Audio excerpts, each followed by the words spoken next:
Okay, thanks for joining us, everyone. At least I have a little bit of company in here in the room with me, but I imagine most of our participants will be joining us via Zoom. It is my distinct pleasure to introduce Ryan Randall, who works as an instructional designer in the Instructional Technology Resource Center at Idaho State, where he helps faculty create clear and engaging and accessible courses that improve outcomes for every learner. He first taught undergraduate courses over 20 years ago while earning his MA in English from the University of California, Riverside, and has been enthusiastic about pedagogical approaches ever since.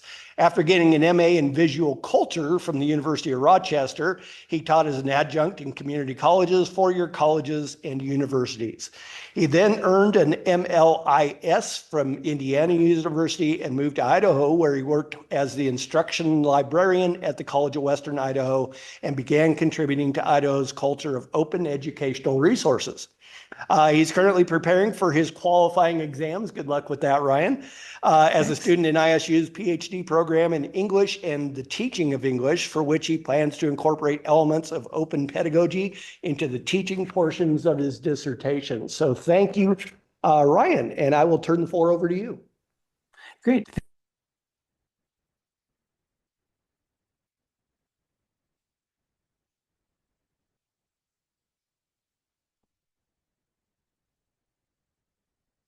Oops. I think we lost our microphone, Ryan. Can't hear you at all. No sound.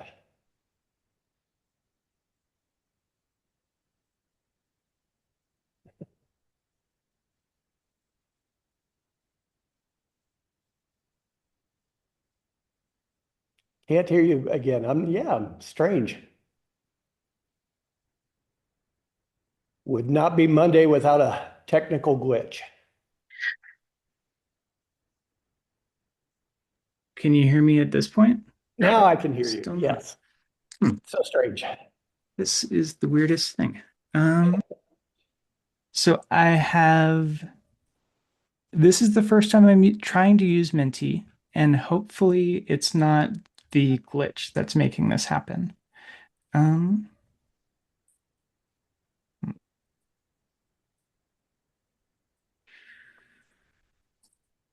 What about now? Can you hear me just through my laptop? Yep. Okay, I'll just do that through the laptop then. Okay. And can you see the slides?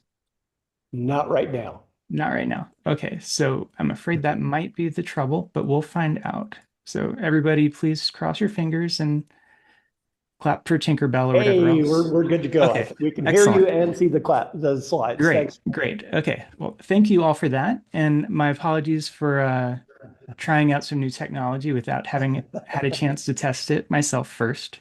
But yeah, so today what we're going to be talking about is open pedagogy practices.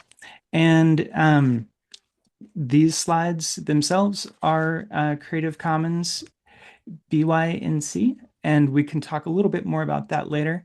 And I will also have the code to join on the next few slides, but I'll go ahead and advance it now. If you've never used menti.com, you can either go to menti.com and then use that 8 number code to join.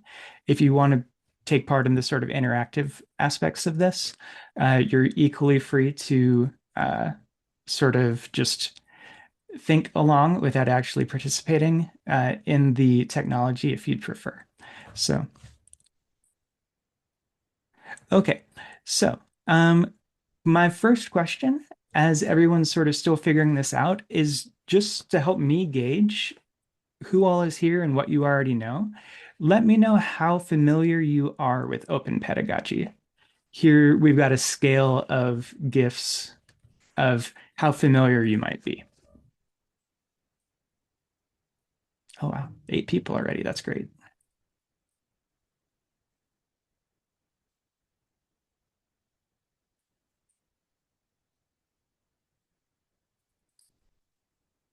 And it's looking like we've got one more person who might respond. I'll give it another 20 seconds or so. It may be counting Doug twice. Oh, right, right. Thank you. You're Thanks, welcome. Jenny. So yeah, let's see. Okay, excellent. That's sort of the distribution I was expecting. I actually thought one person either would be able to define it or just enjoyed the Mr. Bean gif. But yeah, so it looks like at least one person knows nothing, and that's fantastic. Thank you for showing up. I'll definitely share some definitions of open pedagogy with you. A number of people have heard of it. As I said, nobody says that they could define it, and at least one other person here. This was not me who clicked on Princess Bubblegum and Marceline from Adventure Time, who are currently singing its praises. But thank you, whoever was the person who clicked on that. So what I'm going to do is actually sort of give you an overview of a few different definitions of open pedagogy. I'm not really beholden to one in particular, but I'm going to present a sort of history of how the term has been used, but I'm also going to nuance that with sort of my own background and experience. So, and these slides, whenever you see the ones with the color across the top, these are ones that I'm actually borrowing from Open Education Network, who have a set of slides all about this. So, and those are also Creative Commons licensed with attribution. That's at the CC BY. I wanted to demonstrate this is part of what we can do with open educational resources, is borrow from excellent work other people have already done and use it in our own work. So you may have heard of David Wiley. He's down in Utah, and he's been up to our campus once or twice in Pocatello. And back in 2013, he said that open pedagogy is that set of teaching and learning practices only possible in the context of free access and for our permissions, characteristic of open educational resources. Then a few years after that, in 2017, he said that OER-enabled pedagogy is the set of teaching and learning practices only possible or practical when you have permission to engage in the 5R activities. And first of all, you see he's talking about 5Rs. We're about to talk about those in another minute. I said I asked Doug in my introduction to point out that I've been excited about open educational resources for 20 years. I'm not the best person at math, but even I know that 2013 is more recent than 20 years. So am I playing fast and loose with definitions here? We're about to talk about that.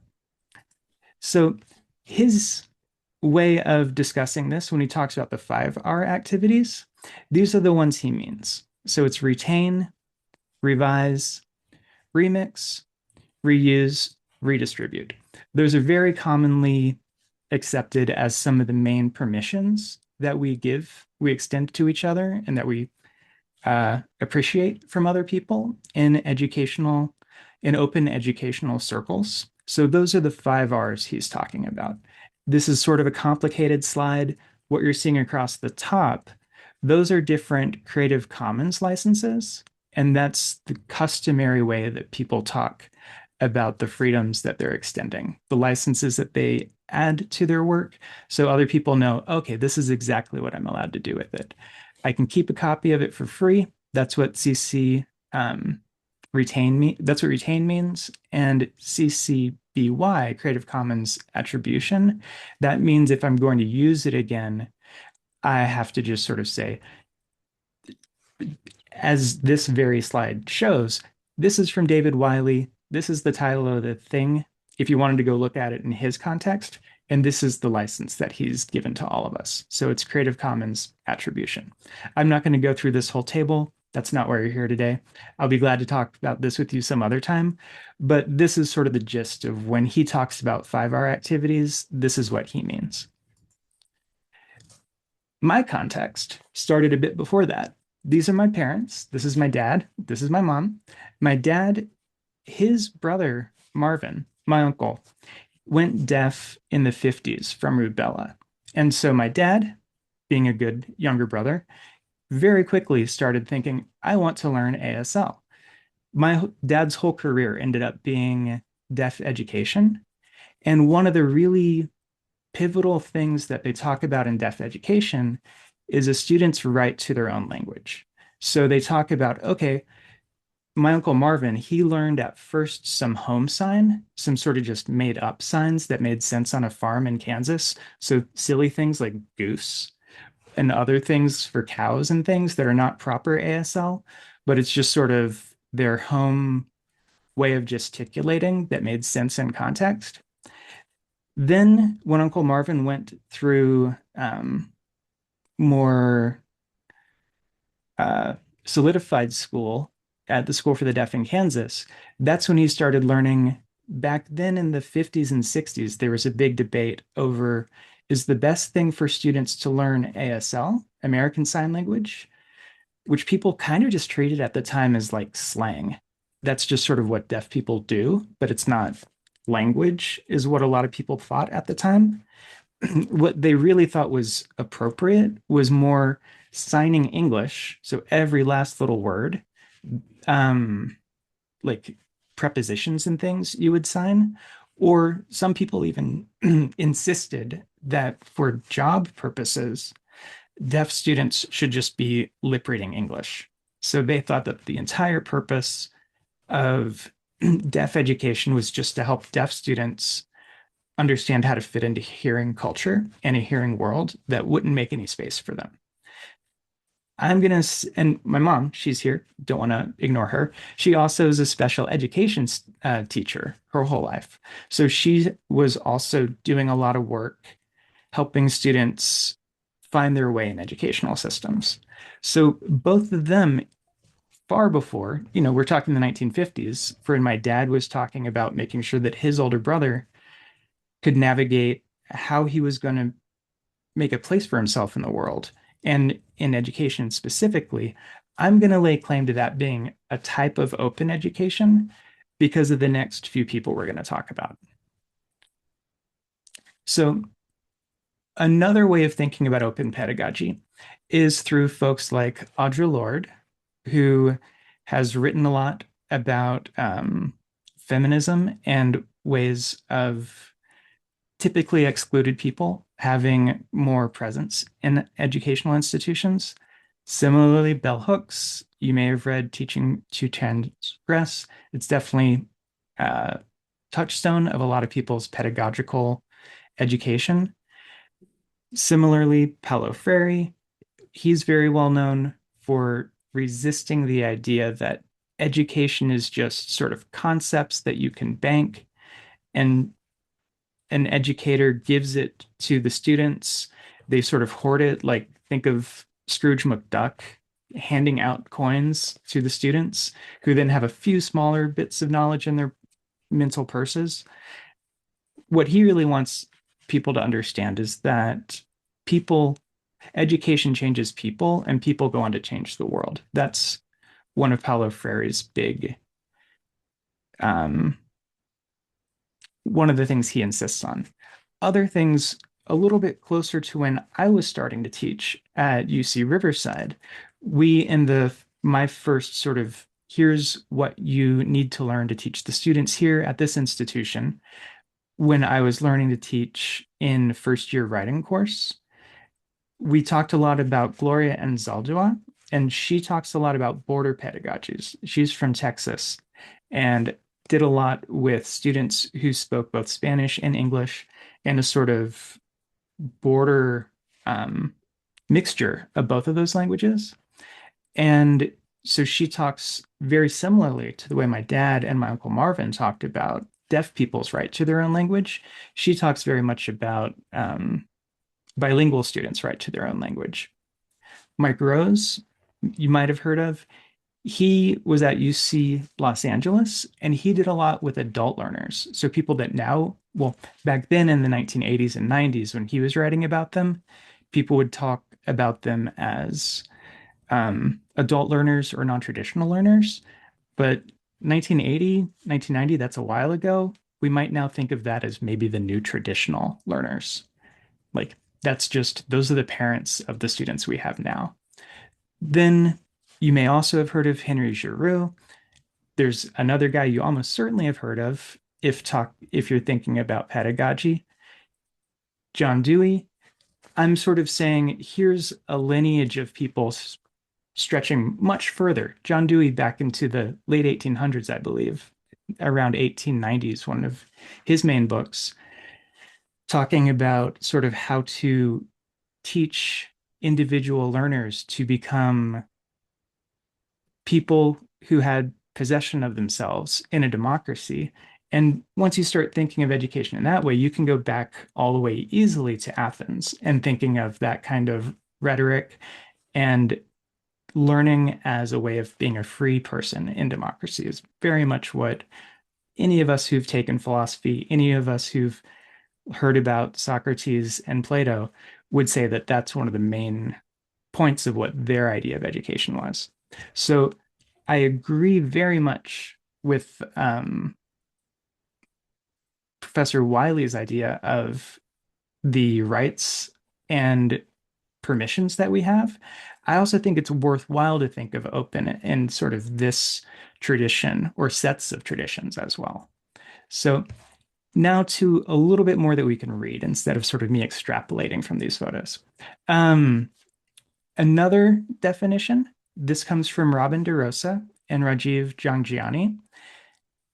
They say that open pedagogy is an access-oriented commitment to learner-driven education and a process of designing architecture and using tools for learning that enable students to shape the public knowledge of which they are a part. We might insist on the centrality of the 5 R's to this work. So they're definitely talking about focusing on our learners, also thinking about how we're designing our classes, what technologies we're using, and making sure that students are able to participate in making this. And similarly, I think maybe a little bit more pointedly, this is Paul Bond. He says that the real benefit of open resources comes not from free textbooks, but from the freedom of students to be involved in the development, curation, and maintenance of open resources, activities that exercise information literacy skills. So he's saying it's not economics primarily. Clearly, that's a benefit. He's not saying we shouldn't be saving students money, but what he's saying is it's that sort of putting education into the whole life world of the student instead of it's just thinking, okay, here's the professor's decision between one book or another. And finally, this is sort of a summary of all of these mini definitions of open pedagogy.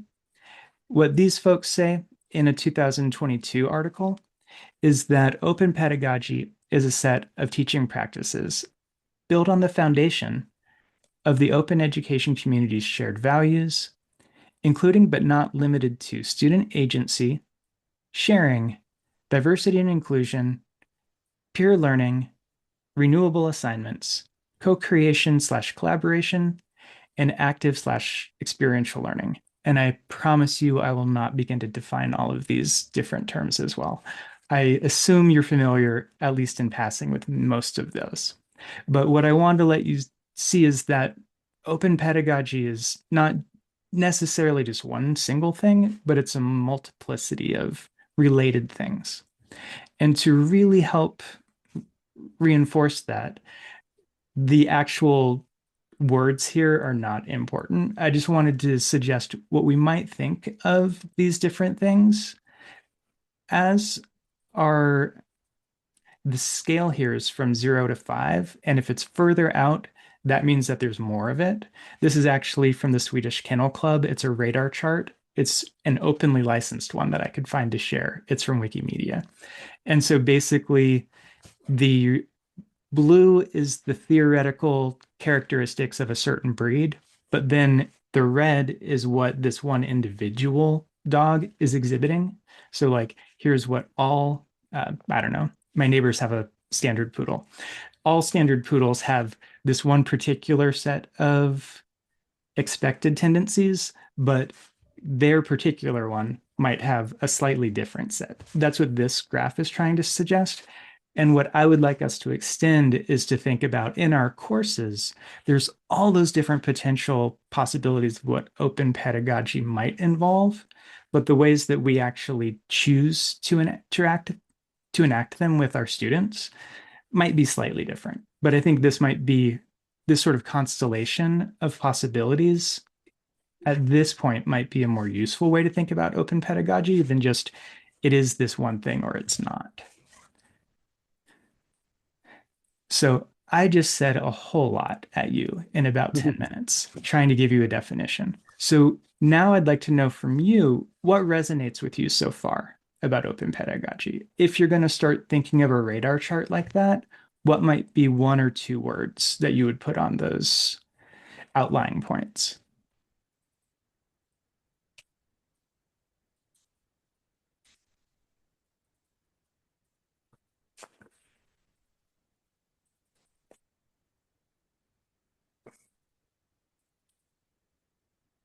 And I believe you could put in more than one word if you really wanted to here.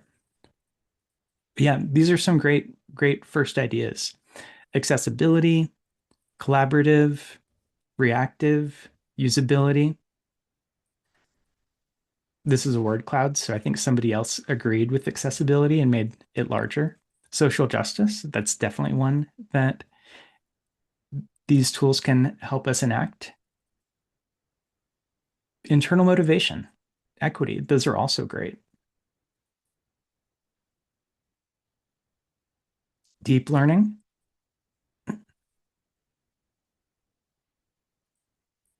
Excellent. I really like some of these glosses or other spins on what we've looked at so far. So yeah, these are excellent. And also, I just wanted to say, so far, does anybody have any questions that you'd like me to address? I'm not necessarily anticipating that you have any, but I know I was going to run through those definitions quickly. So I figured if I was going to do that, I wanted to at least say, I'll pause. If you have anything you wanted me to explicate or discuss again, I'll keep holding the space for about 10 more seconds.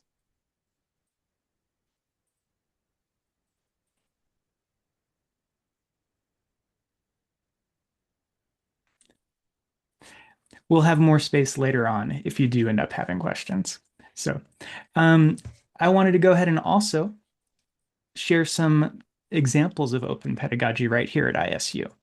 So one of the most ambitious and very involved ones that we have thus far is Teresa Huff, Dr. Teresa Huff, I made sure to let her know that I'd be calling her Dr. Huff for the rest of her life, and she's going to have to bear with me doing that after she got her PhD not too long ago. But she and her students wrote Design in Progress, a collaborative text on learning theories. And literally what it is the first few chapters are her introducing different learning theories. And then some of the instructional design students here at ISU wrote some of the other chapters. So as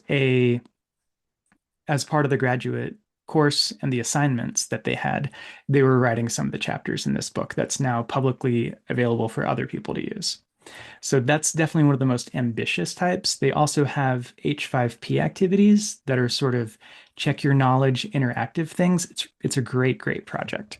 And it uses those 5Rs, and it has the Creative Commons license. So it's all of the things that we would hope people do with open educational resources. A little, this other project that I'm going to highlight has fewer contributions from students. Ryan Anderson adapted a bunch of things about geology to be specifically through the lens of Yellowstone. So this is sort of localizing other resources that were just about geology in general. And I think some of the things he drew from focused on, for instance, granite in New Hampshire and some of the other places across the country. But for students here and for students across Idaho who might be taking this course online, This book is really great because he focuses on some of these things in Yellowstone. So, students could try to go actually see these geological formations, most likely during spring, summer, or fall. But they could go actually see them and encounter them, which I think is a great way of extending open educational resources adaptability to make it so it really focuses on the students in our courses and in our own classrooms. Both of those are very, I'd say, in a respectful way, very long textbooks. These are involved projects, which probably makes you think something like this. This is one of my favorite silly memes from about 10 years ago. We're looking at a Viking. He's saying, pick your battles, pick fewer battles than that. Put some battles back. That's still too many battles. That's what it might feel like when I'm showing you, hey, here's a bunch of textbooks that people have made with their students or have localized for their students. I'm not asking everyone here to do that. So I'm suggesting that what you might want to do if you want to start getting involved in open pedagogy, think about it specifically as an intervention. Your students have a whole lot going on in their lives. You've got a lot going on in your course. I'm not going to ask you to change anything huge, but I would say start thinking of one or two places where you might use open educational approaches, open pedagogical approaches to really address something that your students are finding as a difficulty, either in the world, in the content, or perhaps you just realize something about this one assignment trips them up. Maybe it's the way I've written the assignment. I'm not sure. So, as a reminder, this is what open pedagogy does. It centers learner agency. It also centers consent. So, Dr. Huff, in her book, she made sure to get a memoriam of understanding from all the students so they knew that their work would be in the public. She didn't sort of force that on them. They opted in. It also centers care and compassion in the classroom. So it's a way that you can say, okay, these things might be hard. Some of the things I made sure to do, I was learning Spanish while I was teaching students whose first language was Spanish back in California. That's not something I was ever had to confront in a classroom myself, was having to work in a language that was not my own. But I could at least share with them my story about my Uncle Marvin and say, okay, I don't really get it. I'll admit that I don't fully get what you're going through, but I at least intellectually and somewhat emotionally can relate because I know that my uncle went through some of this. And I've seen something vaguely similar with students at the School for the Deaf. So I could just say, I might not get it entirely, but hopefully that would make the students feel a little bit more comfortable coming and asking me, what does that word mean? Or, okay, when you say this, when you say, I should try to write in a more academic tone, are you saying I need to get like just bigger words? Are you saying that it's more of like a register thing? What are you talking about? So being a little bit vulnerable or sharing some stories of ourselves can help sometimes. Open pedagogy often also offers an opportunity to bring in those sort of inclusion, diversity, equity points into the classroom. One of the things I know I always would do in California is we had a whole lot of students who had been in the military before. And one of the things that I knew from folks in my family who'd been enlisted is that it's a lot easier to turn a civilian into a enlisted person than it is to turn an enlisted person back into a civilian on the other side. That's a lot trickier. And so I could say, I can't relate to that directly myself. I was never in the forces, but I know that we have services and structures and support systems here that do. So again, I could sort of make sure that we have points to support people for that. Like I said, it also helps students create content if you want to help be involved with that. And it has other scaffolding benefits.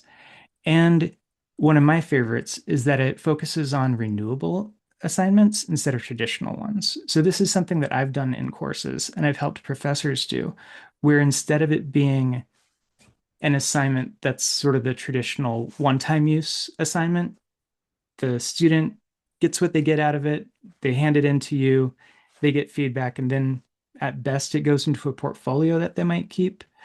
With the renewable assignment, it's more like a classic example would be having students edit Wikipedia articles. If it's like a upper level history class, you might say, okay, we don't have a whole lot about Pocatello history on Wikipedia. What I want you to do is try to find something local, some notable person from at least 30 years ago, and write an article about them or make some substantial change to one that's already there. So then it's not just within the class itself, and it's not just between the student and the instructor, but instead the student sees themselves in a larger community of learners and knowledge.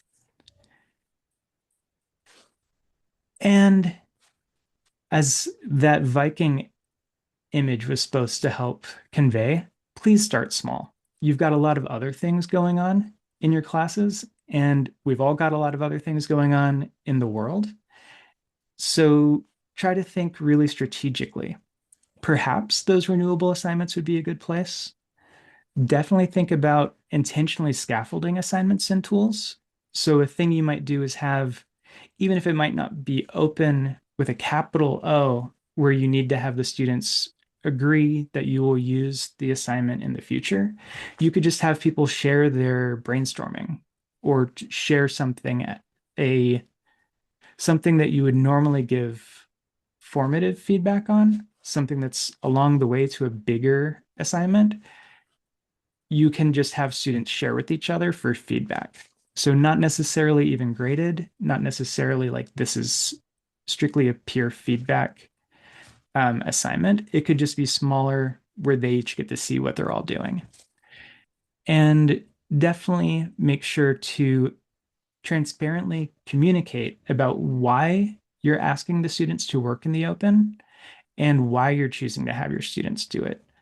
A thing that I have seen that can be a little surprising is that students sort of need to be convinced sometimes that even though they're very familiar and comfortable with the I'm going to sit here and listen to someone speak to me mode of education, which you might think of as like a talk and a test model where somebody lectures. Hopefully they're as engaging as a TED Talk. More likely they're as engaging as most of our professors have been. What it's sometimes difficult to convince students of is that higher education is a little bit closer to a gym membership than it is to a movie theater, where they won't just sit there and ingest it all just by passively listening, and they have to actively do something. So if you want to try to communicate that with them, it's wise to say, this is why I'm having you do this assignment. This is why you're working with your peers. This is why I'm hoping you'll go edit something in Wikipedia, even if that's profoundly different than the sort of papers you've done in the past. And sometimes students will even say, okay, you want me to help you write a textbook? Why am I going to be doing your job? I don't believe that's something that Dr. Huff ran into, but that's something I've heard professors get at other institutions from students. So it's really prudent if you're going to go do something that's a really large open pedagogy type assignment, where it's one of those really ambitious ones. Maybe talk with me, talk with some of the other librarians, talk with some other folks in the ITRC, and we can help you think through how to do those more ambitious projects in ways that your students will agree with you about how and why they want to actively build knowledge and share knowledge, instead of misunderstanding it as you trying to find a way to have the students lift weights for you.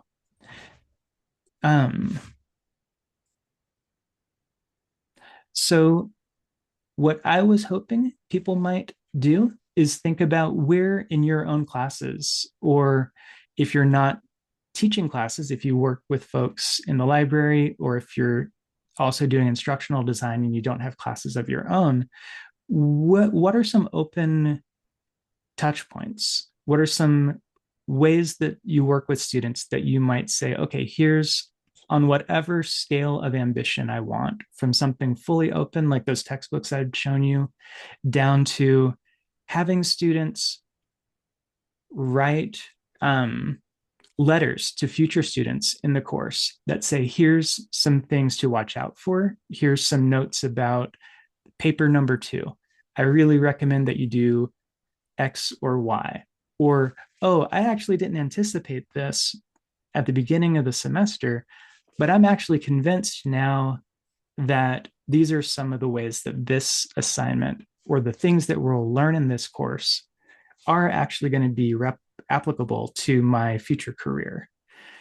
So those are some of the things I can imagine on a different scale, different set of scales, different points on a scale of ambition, to small one time in the course use, open pedagogical resources, open educational resources that use open pedagogy. So I'm just curious if anybody can think of other things that might work with your students.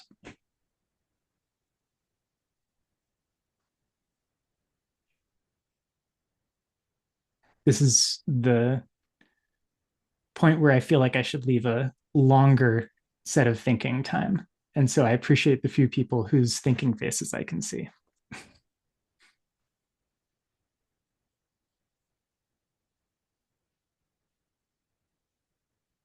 You're also welcome to ask questions if you want. I'm far from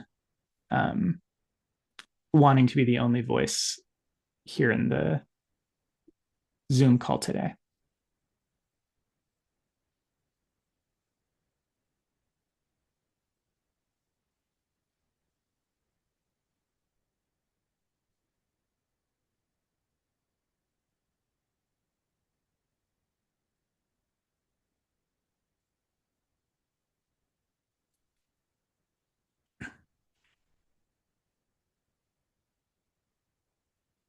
I love all these ideas. These are great.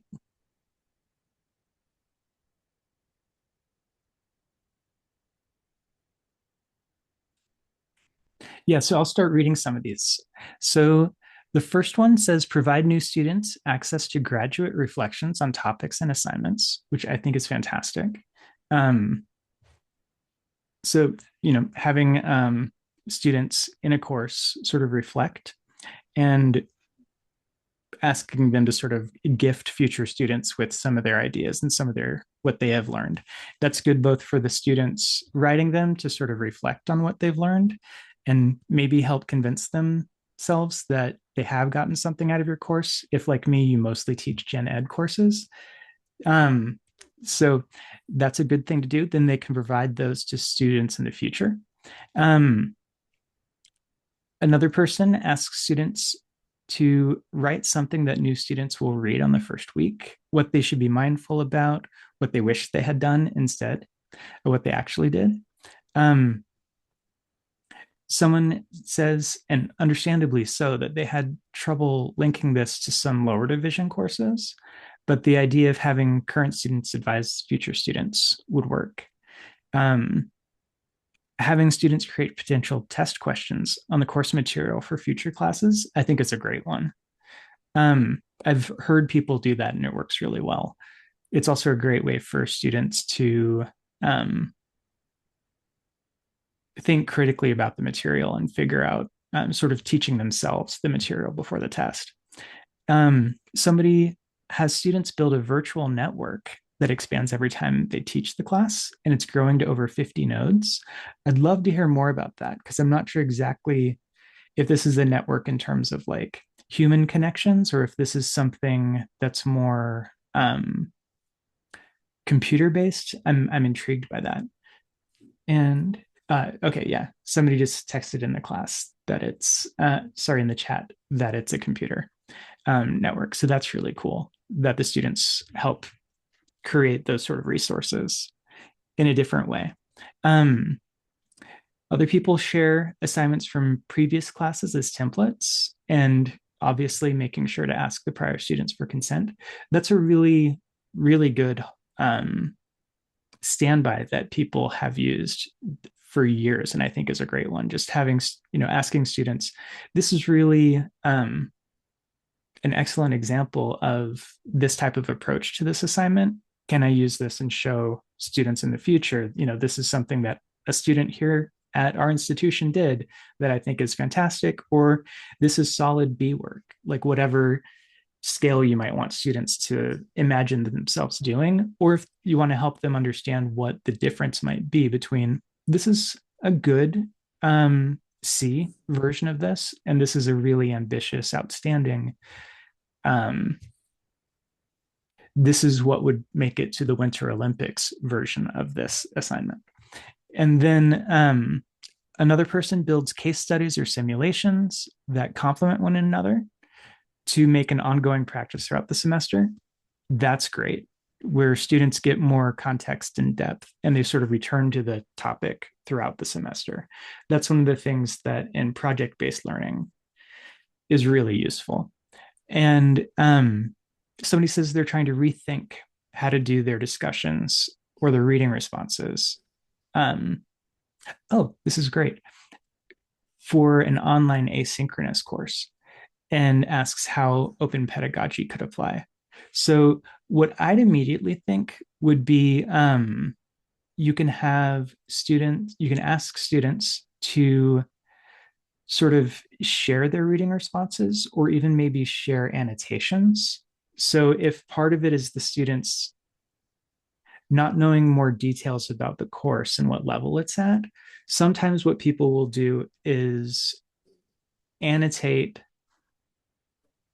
highlight, here's some key sentences that I think are really important in whatever we're discussing. And then also add, this is why I think this is important. And then you can share it with other students. You might say, okay,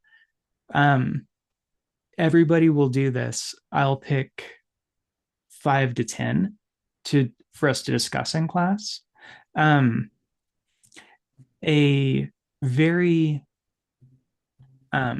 strong definition of open pedagogy might say that you'd want to use open educational resources and then make it so that students could have annotations that other people could read in the future, the way I was talking about a Wikipedia article.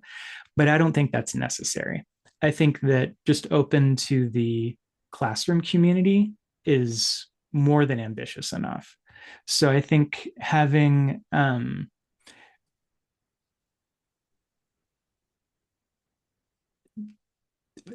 people be able to read each other's annotations, and maybe also what you could do is add a metacognitive aspect to it. So thinking, okay, what are the skills or ways of knowing that we're practicing here? How will I apply that to my future classes? Or how will I apply that to my career, perhaps? So if it's somebody if it's a history class, but they're not planning to become a historian, what might you help them see about their attention to detail, their sort of ability to think through different perspectives and say, oh, this is what they meant by this verb 100 years ago. That's not how I'd use it now. But reading through this somewhat old primary source lets me really think about this from a different perspective. And that's something that I can then take on into my career in the future. That's something that I've heard people talk about with, especially for those of us who teach gen ed courses, a sort of open pedagogy approach is thinking, okay, how to help the students put these learning experiences into the context of their life, not just their academic career. So that's something that you might try doing. And great. So I wanted to make sure to leave a bit of time for people to get up and stretch, walk around, because I know there's another event at noon in the Open Education series. I also am very happy to hang out and talk more if anybody has ideas that they wanted to bat around further. But otherwise, thank you so much, Doug, for having me be part of the Open Education Week through the center. And hopefully I get to hear more from everyone who's here, or if you're somehow watching the recording and want to reach out, My email is ryanrandall@isu.edu, and I'd be very glad to talk about open educational resources or open pedagogy more broadly here at ISU with you. So thank you so much. Much appreciated. Thank you, Ryan. Sure. So I'll stop sharing, but clearly stay here so we can all keep talking if we want. Excellent work, Ryan. Thanks. That was an amazing presentation. I am always astounded with your depth of knowledge on this topic, and I enjoy listening to you so much. I always Thanks. learn so much. Really. Yeah, I was really glad to see that Open Education Network's set of slides, because otherwise I was sort of going down the rabbit hole of, I'm clearly just going to end up doing a literature review. And instead, this helped me sort of say, no, we're just going to, here's some highlights. Here's a few necessary touch points, but I'm not going to go into everything.